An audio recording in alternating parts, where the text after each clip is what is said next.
नमस्कार दोस्तों, आप देख रहे हैं न्यूज़ टीवी और मैं पूजा वरक। सिंधुताई सकपाल, जिनको आप सभी जानते हैं, उनके बारे में कुछ ऑफिशियल इंट्रोडक्शन देने की तो ज़रूरत है नहीं, क्योंकि आज वो हम सबके मुंह पे है, हम सबकी ज़ुबान पे वो है। तो सिंधुताई सकपाल जिनको पद्मश्री अवार्ड से भी मिला था, तो उनकी कल मंगलवार को पुणे में अचानक से डेथ हो गई। हालांकि उनकी डेथ का कारण हृदय विकार का बोला है, तो वो तो अभी सुनने में आए, उसके बारे में कुछ वेरिफिकेशन नहीं हुआ है अभी तक। तो उनको सभी से ज़्यादा, मतलब 700 से भी ज़्यादा पुरस्कार से उनको नामांकित किया गया था। सिंधुताई सकपाल, जो हमारी तरह आम इंसान थी, पर उनको पढ़ाई लिखाई का शौक़ था, तो वो पढ़ना लिखना चाहती थी, पर उनकी माँ ने उनको रोक दिया कि पढ़ाई लिखाई नहीं करनी है। और जब वो 10 साल की उम्र की थी, तब उसकी उम्र से दुगना, मतलब उनकी उम्र से दुगना उम्र के आदमी के साथ उनकी शादी कराई दी गई।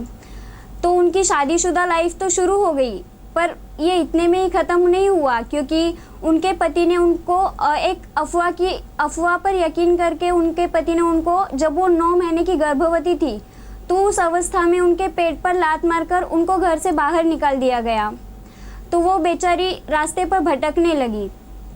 उनको कुछ पता नहीं था, किसका सहारा नहीं था, बेसहारा होकर रास्ते पे भटकने लगी थी। तो उन्होंने ऐसा, मतलब सुनने में आया है कि उन्होंने गायों के बीच में, मतलब जो गायों का रहने का जगह होती है, तो उनके बीच में अपनी बच्ची को जन्म दिया। और बच्ची को जन्म देने के बाद उनको फिर भी कोई सहारा नहीं था, क्योंकि वो बिल्कुल अकेली पड़ गई थी। ना उनका पति उनके साथ था और ना ही घर वाले उनके साथ थे। तो वो अपनी बच्ची को लेके रहने लगे, पर उनको ऐसा लगा कि मैं ये बच्ची को संभालने के लिए काबिल नहीं हूँ। तो उन्होंने अपने दिल पे पत्थर रख के अपनी बेटी को ऐसे ही पीछे छोड़ दिया और आगे गई।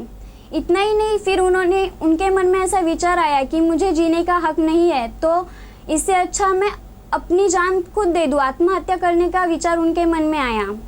फिर ऐसा हुआ कि एक अनाथ बच्चा उनको मिला, तो उन्होंने वो बच्चे की तरफ देखा और कहीं से उनके मन में जो ममता की चिंगारी थी, वो जल उठी, वो भड़क उठी। तो उन्होंने वो बच्चे की तरफ देखा और ऐसा मन में ऐसा सोचा कि कम से कम अपने लिए नहीं, पर दूसरे के लिए तो जीना होगा, उनके लिए जीने में क्या बुराई है। तो उन्होंने उस टाइम पे ऐसा सोचा कि मुझे और बच्चों के लिए जीना है, जिनके सर पे ममता का हाथ नहीं, जिनके सर पे कोई छत्र छाया नहीं है, उनके लिए मैं जीऊँगी। फिर यहीं से उनके माई बनने का सफ़र जो था, वो यहाँ से शुरू हुआ।